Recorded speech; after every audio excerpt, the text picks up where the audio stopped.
Indo British advanced pain clinic నొప్పి మాయం surgery దూరం ఫర్ అపాయింట్మెంట్స్ 9155515563. నమస్తే, welcome to I dream inside politics with కవిత.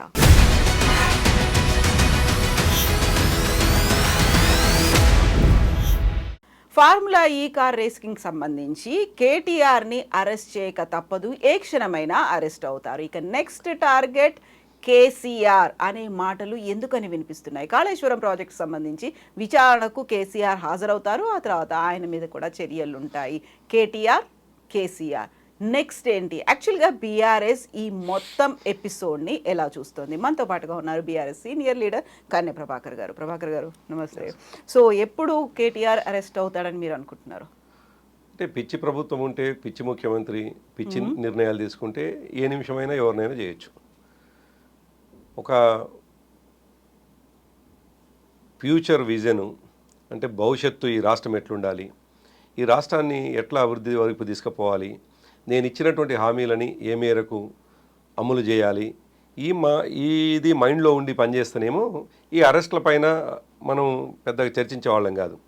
ఆయన దృష్టి అంతా కూడా సంవత్సర కాలంగా చూసినట్లయితే ఏ కేసుల్ని ఎట్లా పెట్టాలి, ఎట్లా ఇంప్లాంట్ చేయాలి, ఆ చేసినటువంటి పెట్టబడేటువంటి కేసు ద్వారా జైలుకి ఎట్లా పంపాలి, ఇది మాత్రమే చుట్టూ తిరుగుతూ ఉండు. అందుకే నేను ఆ మాట అన్నాను, పిచ్చి ప్రభుత్వం పిచ్చి ముఖ్యమంత్రి అంటున్నారు తప్ప దీనికి సంబంధించి కంప్లీట్ ఆధారాలన్నింటినీ రాష్ట్ర ప్రభుత్వం తరఫున ఉన్నటువంటి అడ్వకేట్ హైకోర్టు ముందు కూడా పెట్టారు.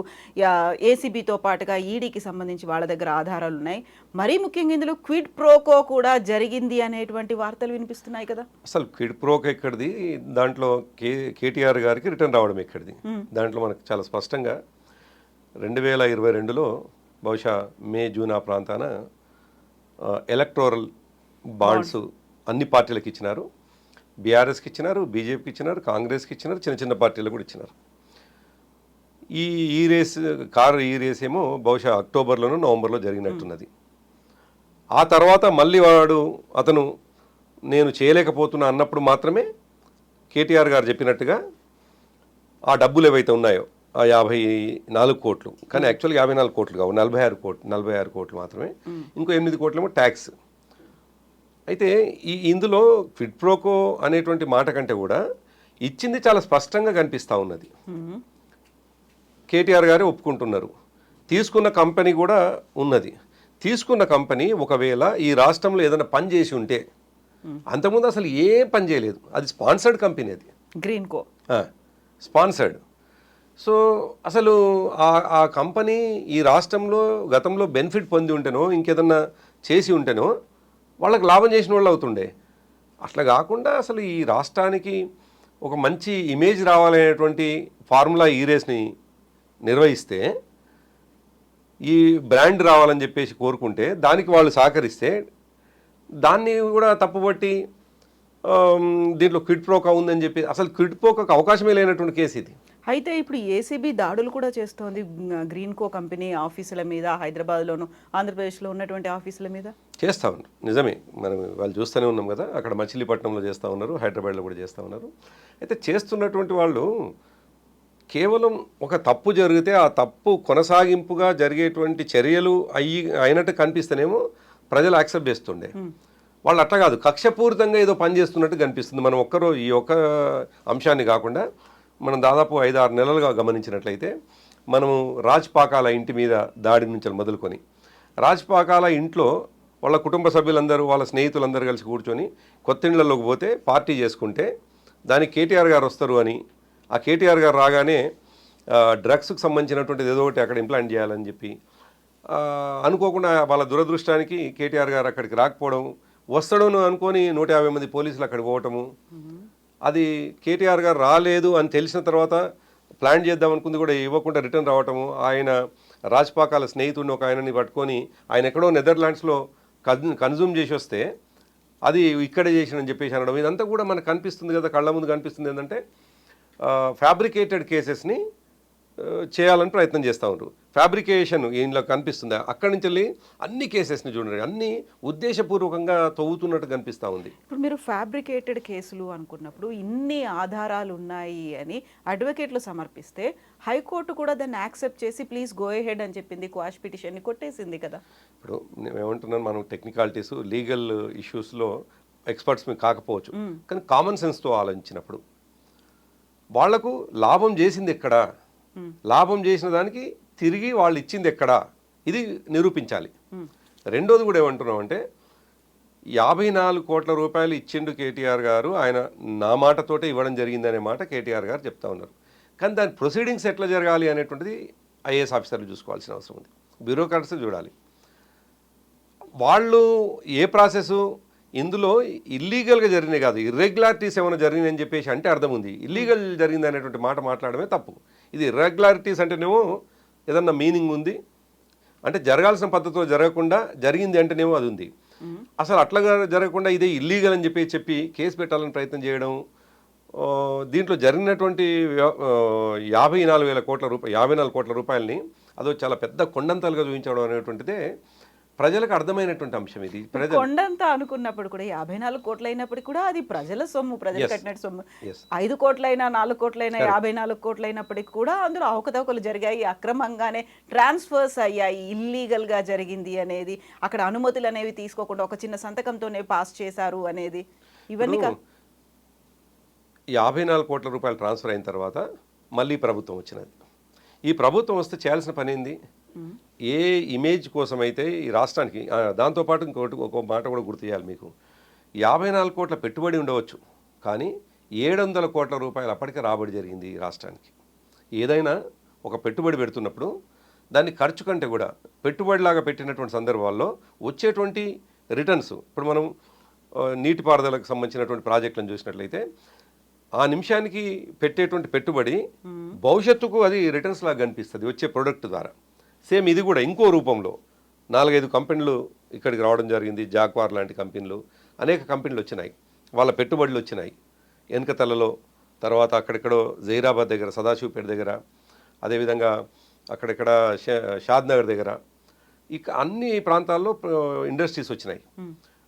మరి ఇండస్ట్రీస్ రావడంతో వచ్చినటువంటి పెట్టుబడులు ఈ 54 కోట్ల రూపాయలతో ఈవెంట్ చేసి ఉండకపోతే ఆ ఇమేజ్ తెలంగాణ ప్రభుత్వం చేసేటువంటి ఇచ్చేటువంటి రాయితీలు కావచ్చు, చూపించేటువంటి అది కావచ్చు, ప్రమోషన్ కావచ్చు, దానికి అట్రాక్ట్ అయ్యే కదా వచ్చింది.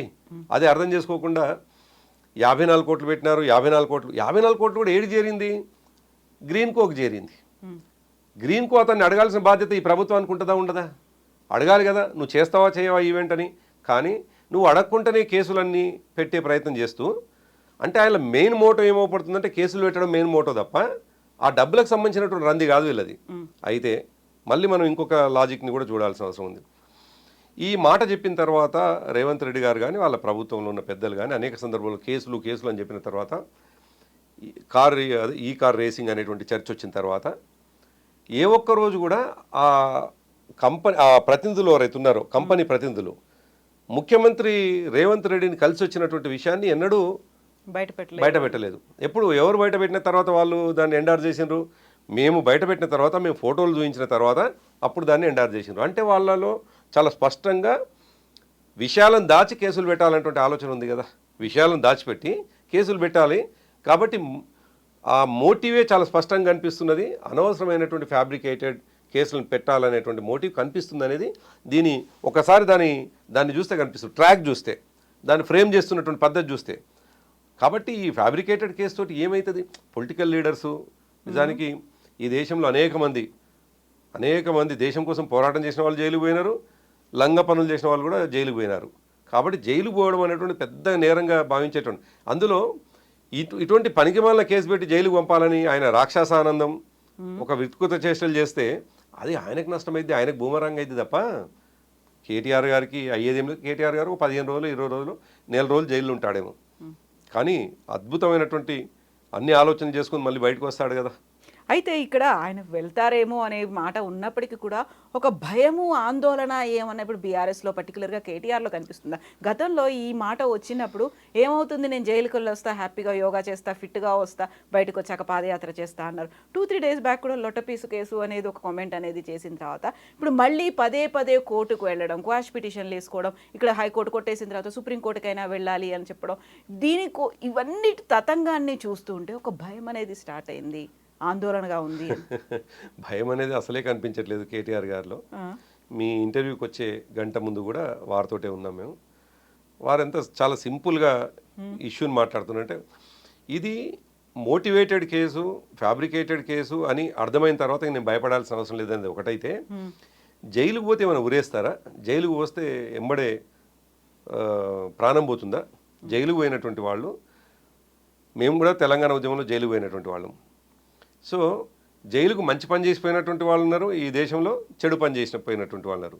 ఈ కేసులోనేమో ఎటువంటి తప్పు చేయకుండా, ఎటువంటి పెద్ద పొరపాటు ఈ రాష్ట్రానికి జరిగిన పెద్ద అన్యాయం జరగకుండానే కేసులో పోతా ఉన్నాడు. కాబట్టి ఆయనకు ఎందుకు భయం ఉంటుంది? రెండవది, మీరు అన్నట్టుగా పదే పదే మేము కోర్టులు ఏం తొక్కటం లేదు, కోర్టు మెట్లు కవిత.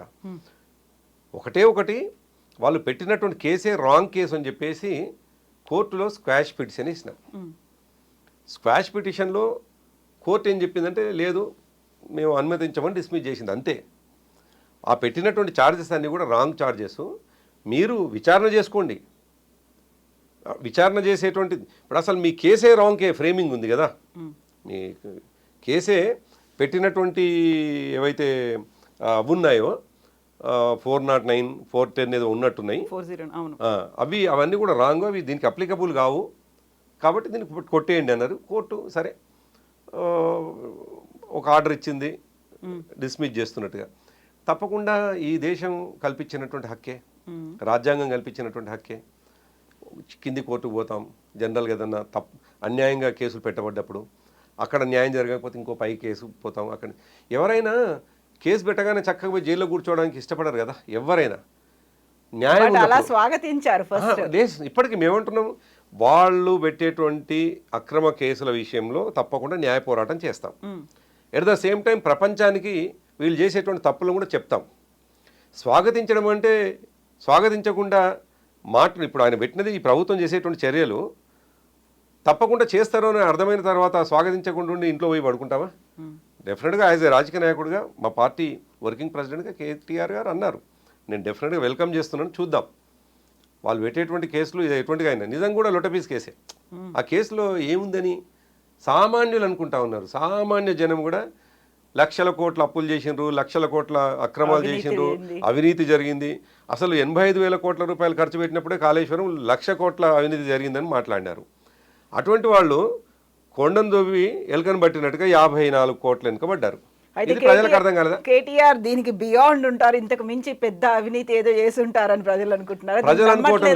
ప్రజలు అనుకోవటం లేదు, వీళ్ళ ప్రచారం తప్పని తేలింది. ఇప్పుడు వీళ్ళ ప్రచారం ఏదైతే ఇంతకాలం చేసినారో, దాదాపుగా 5 సంవత్సరాలు ఎంటబడి అన్ని తప్పులు అని చెప్పినారో, కేటీఆర్ గారి దగ్గర 1,00,000 కోట్లు ఉన్నాయి, కేసీఆర్ గారి దగ్గర 1,00,000 కోట్లు ఉన్నాయి, కవిత గారి దగ్గర 1,00,000 కోట్లు ఉన్నాయి, హరీష్ రావు గారి దగ్గర 1,00,000 కోట్లు ఉన్నాయి, తర్వాత సంతోష్ గారి దగ్గర 1,00,000 కోట్లు ఉన్నాయి. అందరి దగ్గర లక్షల కోట్లే. తీరా చూస్తే 54 కోట్ల రూపాయలది కేసు.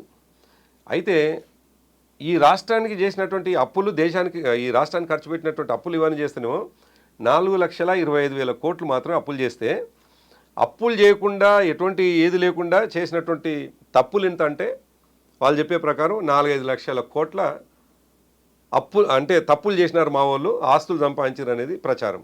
అది అనేది అబద్ధం అనేది వాళ్ళే చెప్పినారు కదా. 54 కోట్ల రూపాయలు, అది ఎందుకు అబద్ధం అవుతుంది? ఇంకా అవన్నీ కూడా తవ్వడాలు ఉన్నట్టు అంటే ఏం నిరూపిస్తారు? ఏం నిరూపిస్తారు? నిరూపించబడ్డది. ఇప్పుడు ఒకవేళ నిజంగా కూడా మేమేమంటున్నాం అంటే తప్పుడు కేసు అని అంటున్నాం, ఇర్రెగ్యులారిటీస్ ఉన్నాయి ఈ కేసులో అంటున్నాం. అంటే చేసిన దాంట్లో ఇర్రెగ్యులారిటీస్ ఉండవచ్చు కానీ తప్పు చేయలేదు అంటున్నాం. తప్పు చేయలేము మేము, కానీ ఇర్రెగ్యులారిటీస్ ఒకవేళ ఉంటే అది డెఫినెట్గా చేయాల్సిన వాళ్ళు చేయాలి. బ్యూరోక్రాట్స్ దాన్ని ముందు తీసుకుపోయే పద్ధతి. ఒక మంత్రిగా తను ఇచ్చినటువంటి మాట మీద ఇచ్చినటువంటిది. నిజానికి ఇందులో తప్పు అని అనిపిస్తే చర్యలు తీసుకోవాలి అని అనాల్సింది ఎవరు? వాళ్ళు ఎక్కడ డబ్బులు ట్రాన్స్ఫర్ అయినాయి అని. ఎలక్షన్ కోడ్ వచ్చిన తర్వాత కేటీఆర్ గారికి ఏం సంబంధం ఉంటుంది చెప్పండి? ఎలక్షన్ కోడ్కి వచ్చిన తర్వాత ఆయన మంత్రి కాదు కదా. ఎలక్షన్ కోడ్ వచ్చి వాళ్ళే అంటున్నారు ఎలక్షన్ కోడ్ వచ్చిన తర్వాత ఎట్లా ట్రాన్స్ఫర్ చేస్తారని. సో ఎవరు బాధితులు అవుతారు అప్పుడు? ఆటోమేటిక్గా ఆఫీసర్లు అవుతారు. ఇప్పుడు అదే మాట దాంట్లో తన అఫిడవిట్లో ఇచ్చింది కూడా అదే మాట అనమాట. అందుకే అసలు ఒకదానికి పొంతన లేని అసంబంధమైనటువంటి ఇష్యూస్ని ఫ్రేమ్ చేసి ఆయనని అంటే ఒక విధమైనటువంటి రాక్షస ఆనందాన్ని వాళ్ళు ఎక్స్పెక్ట్ చేస్తూ ఉన్నారు. నేను జైలు పోయినాను. ఇంకోటి కవిత చాలామంది ఇవాళ చర్చించుకుంటున్నది.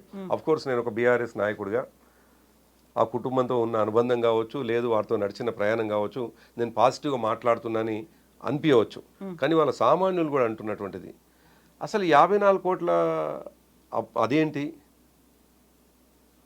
ఈ కేసుకు రేవంత్ రెడ్డికి కేసుకు అసలు ఏమన్నా పొంతన ఉందా? రేవంత్ రెడ్డి ఆనాడు చేసినటువంటి ద్రోహం ఏంటంటే ఈ రాష్ట్ర ప్రభుత్వాన్ని కూలగొట్టాలి, ప్రభుత్వాన్ని అస్థిరపరచాలి అని 50 లక్షలతోటి దొరికిపోయినటువంటి వ్యక్తి.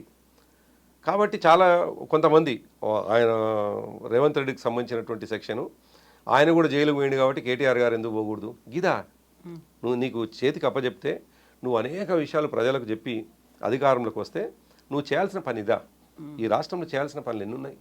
అందులో భాగంగానే ఇప్పుడు మీరు అన్నారు 55 కోట్లైనా లక్షల కోట్లు అన్నారు అన్నందుకు కాళేశ్వరం ప్రాజెక్ట్ సంబంధించి కూడా ఇప్పుడు కమిషన్ ముందు 22వ తారీఖు కేసీఆర్ హాజరవ్వాలి, డైరెక్ట్గా కాకపోయినా వర్చువల్గా అయినా అటెండ్ అవ్వచ్చు అనేది. సో అక్కడ కూడా తవ్వి తీసే కార్యక్రమం మొదలవుతోంది కదా. నాట్ ఓన్లీ కేసీఆర్, అక్కడ హరీష్ రావు అటెండ్ అవ్వాల్సి ఉంటుంది, ఈటెల రాజేందర్ అటెండ్ అవ్వాల్సి ఉంటుంది అని వినిపిస్తుంది కదా. అది ఇప్పుడు మనం ముందే మాట్లాడుకున్నట్టుగా, మన డిస్కషన్ స్టార్టింగ్లో మాట్లాడుకున్నట్టుగా వీళ్ళు ప్రభుత్వానికి రాగానే కేసులు ఎవరెవరి మీద పెట్టాలి అని ఒక లిస్టు రాసుకొని వచ్చి ప్రభుత్వం ముందుకు తీసుకుపోతున్నట్టు కనిపిస్తూ ఉంది.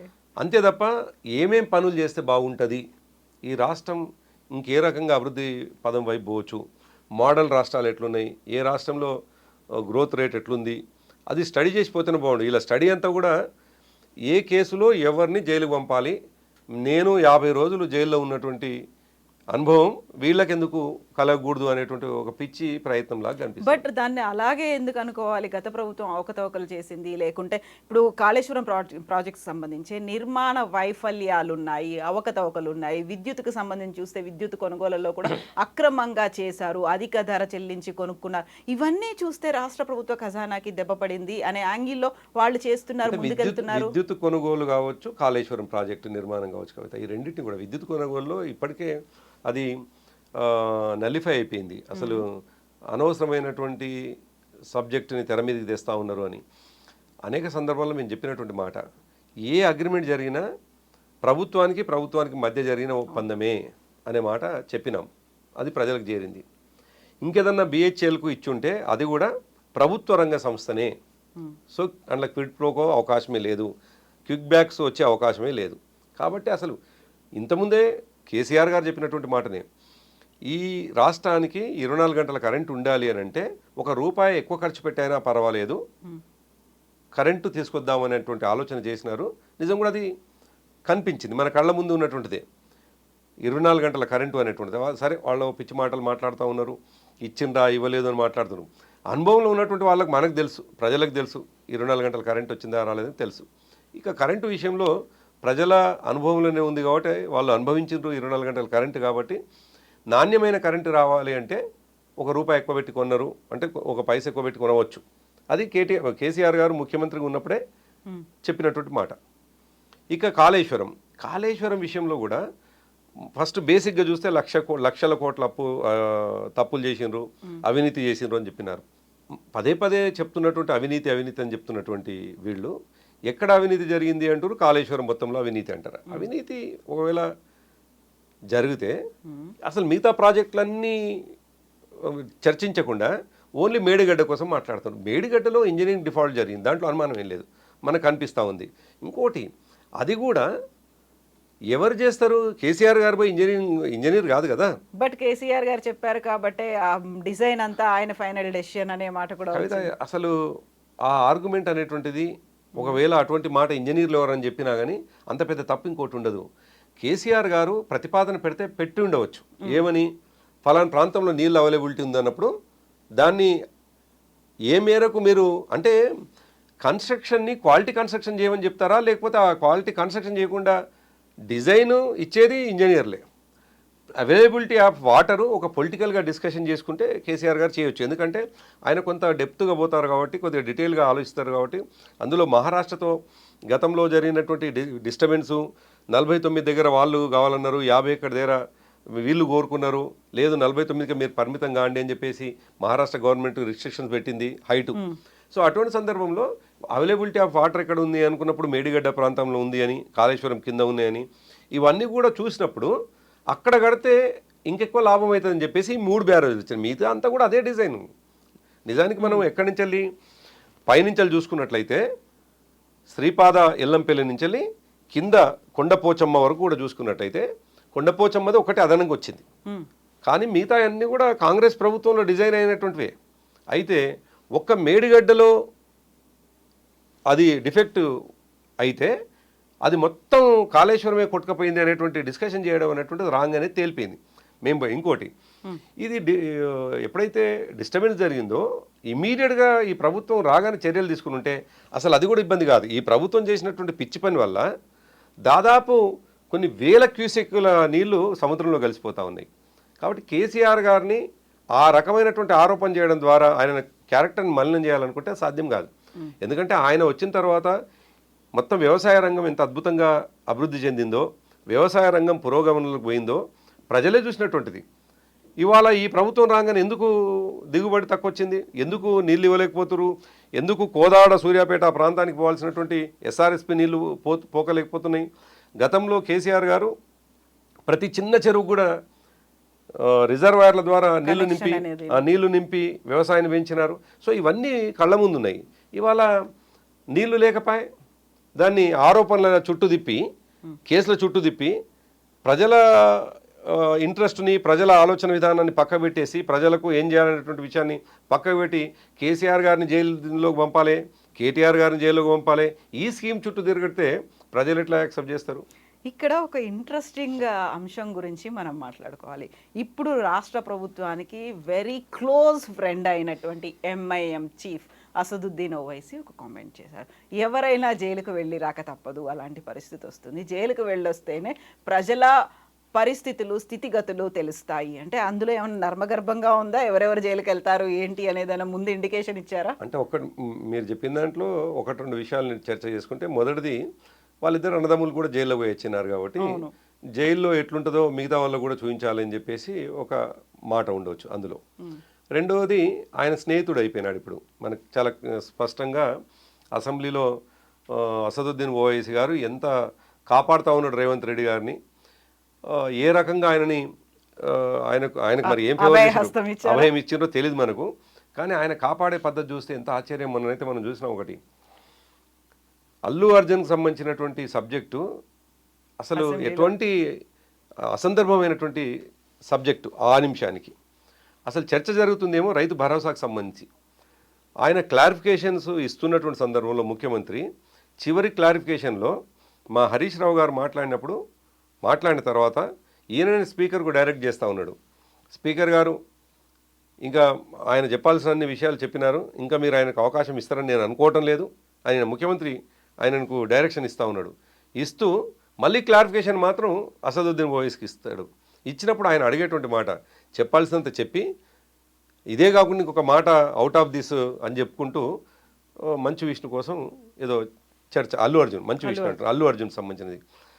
అంటే ఎటువంటి సందర్భం లేకుండా అసందర్భమైనటువంటి చర్చలు తీసుకొస్తున్నాడు అసదుద్దీన్ ఓవైసీ అని అనుకున్నప్పుడు అది ఎవరి ప్రమోషను, ఎవరి ఆలోచన విధానానికి అనుకూలంగా పనిచేసిండు ఆయన?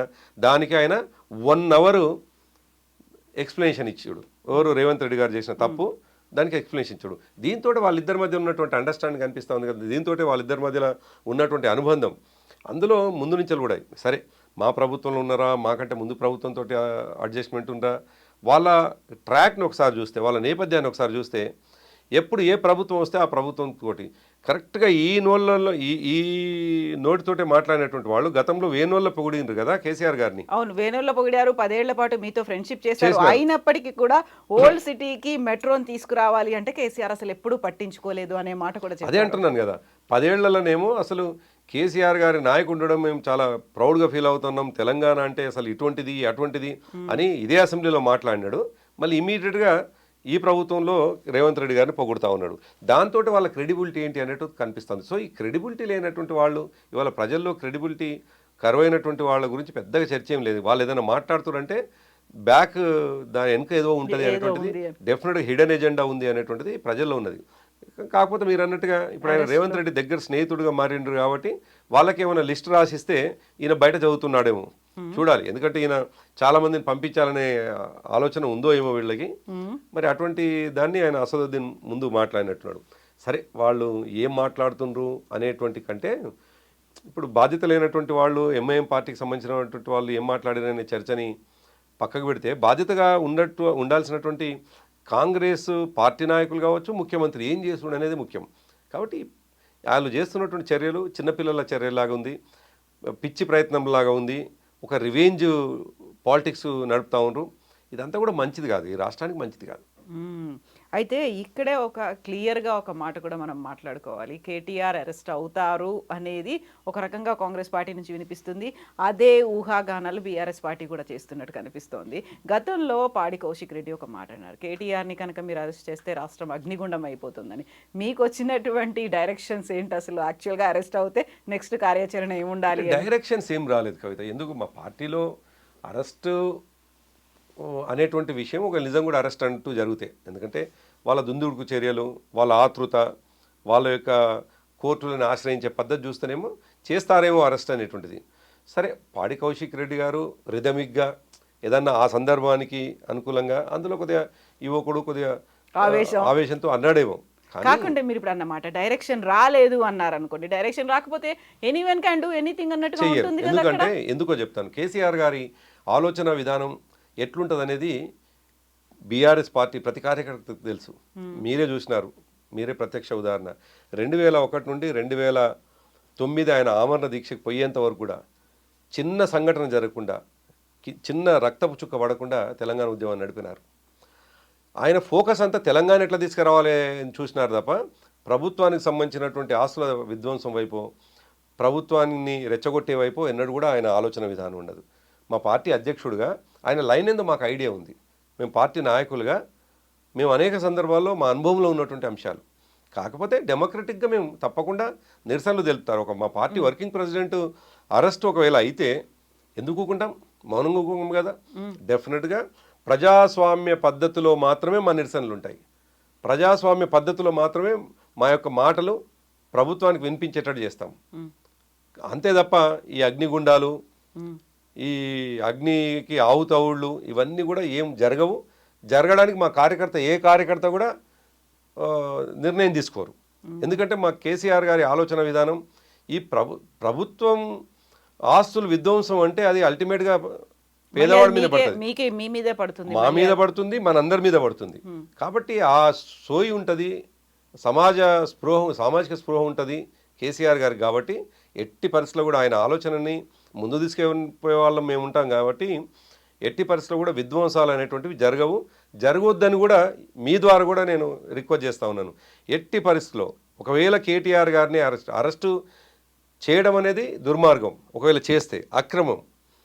వాళ్ళకి చేసిన తర్వాత మనం తెలంగాణని చాలా పద్ధతిగా ప్రజాస్వామ్య బద్ధంగా పార్లమెంటరీ సిస్టమ్ ద్వారా తెచ్చుకున్నటువంటి వాళ్ళం. రేపు కేటీఆర్ గారు జైలుకు పోతే కేటీఆర్ గారిని మనం ఏదో విధ్వంసం సృష్టించడం ద్వారా మళ్ళీ బయటకు తెచ్చుకోలేము. తెచ్చుకునే పద్ధతి ఏంటి అంటే మళ్ళీ లీగల్ ఇష్యూసే ఫేస్ చేయాలి. మన అడ్వకేట్లు ఉంటారు, మన పార్టీకి సంబంధించిన లీగల్ సెల్ ఉంటుంది, వాళ్ళు చూసుకుంటారు. కాబట్టి మా బాధ్యత ఏంటి?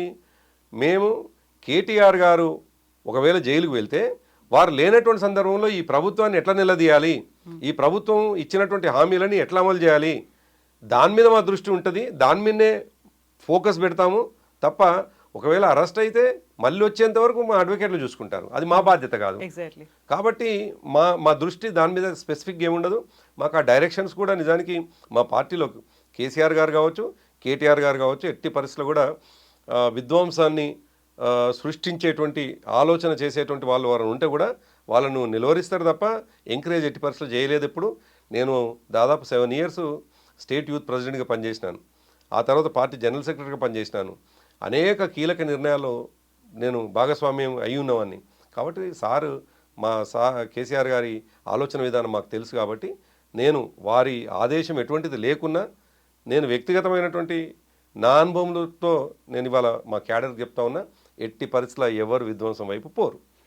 కేసీఆర్ గారి ఆలోచన విధానం మీకు తెలుసు కాబట్టి ఇప్పుడు కేటీఆర్ అరెస్ట్ ఒకవేళ అయిన తర్వాత అప్పుడైనా కేసీఆర్ బయటకు వచ్చి మాట్లాడతారా అసలు? అంటే మళ్ళొకసారి నేను ఒక మాట చెప్తాను కవిత, ఇంతకుముందు కూడా మీ ఇంటర్వ్యూలో అని చెప్పినాను. కేసీఆర్ గారు ఎప్పుడు రావాలి అనేటువంటిది ఆయనే నిర్ణయం తీసుకుంటారు.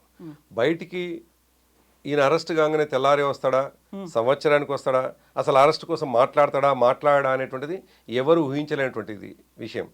ఎందుకంటే కేసీఆర్ గారిని పసిగట్టడం కానీ, కేసీఆర్ గారి ఆలోచనని అర్థం చేసుకోవడం కానీ ఈ దేశంలో ఎవరికి సాధ్యం కాలేదు. బహుశా కుటుంబ సభ్యులకు కూడా అర్థం కాలేదు ఇప్పటివరకు. నేను అనుకుంటాను ఇంకా కొద్దిగా ఒక అడుగు ముందుకేసి చేస్తే తనతో పాటు దాదాపు 50 సంవత్సరాలు 45 సంవత్సరాలుగా జీవితం గడుపుతున్నటువంటి మా మేడం శోభమ్మకు కూడా ఆయన ఆలోచన విధానం అర్థం కాకపోవచ్చు. కాబట్టి కేసీఆర్ గారు ఏం తీసుకున్నా, ఎటువంటి నిర్ణయం తీసుకున్నా అది అప్రాపరేట్ నిర్ణయాలు తీసుకుంటారు, అప్రాపరేట్ టైంలో రియాక్ట్ అవుతారు. కాబట్టి అసందర్భంగా సందర్భం లేకుండా ఆయన రియాక్ట్ కారు. ఆయన చేసే ప్రతి పని ప్రజలకు ఉపయోగపడాలి అని నిర్ణయం తీసుకుంటాడు. కాబట్టి కొడుకు అరెస్ట్ కాగానే తెల్లారే వచ్చిండా రాలేదా, ఇది అసలు ఆయన ఆ చర్చలకు పోరు. కేసీఆర్ గారు ఒకవేళ కేటీఆర్ గారు అరెస్ట్ అయితే ఇదొక పొలిటికల్ కక్ష సాధింపులో భాగంగా జరుగుతుంది అని చాలా ఈజీగా అర్థం చేసుకుంటారు తప్ప ఈ ప్రపంచంలో ఎవరి మీద జరగట్లేదు, నా కుటుంబం మీదే జరుగుతుంది కాబట్టి నేను అని ఇట్లా బట్టలు చింపుకునే క్యారెక్టర్ కాదు కేసీఆర్ గారిది. కేసీఆర్ గారు ఇటువంటివి కక్ష సాధింపు చర్యలు చేసేటువంటి ప్రభుత్వాలు ఉన్నప్పుడు ఏ పద్ధతిలో కూల్గా వ్యవహరించాలనో ఆయనకు తెలుసు. గతంలో ఉద్యమం చేస్తున్నటువంటి సందర్భంలో ఎన్ని కేసులు అయినాయో ఆయన చూసినటువంటి వ్యక్తి. కాబట్టి కేటీఆర్ గారు అరెస్ట్ అయిన నెక్స్ట్ మినిటే బయటకు వస్తాడా రాడా అని మనం ప్రిడిక్ట్ చేయకపోవచ్చు. కానీ నా వ్యక్తిగతంగా నా అనుభవంలో నేను చెప్తున్నాను, అంత తొందరపడి నిర్ణయాలు తీసుకునే వ్యక్తి కాదు కేసీఆర్ గారు. ఎస్ అండి ప్రభాకర్ గారు, థ్యాంక్ యూ సో మచ్ అండి. Thank you.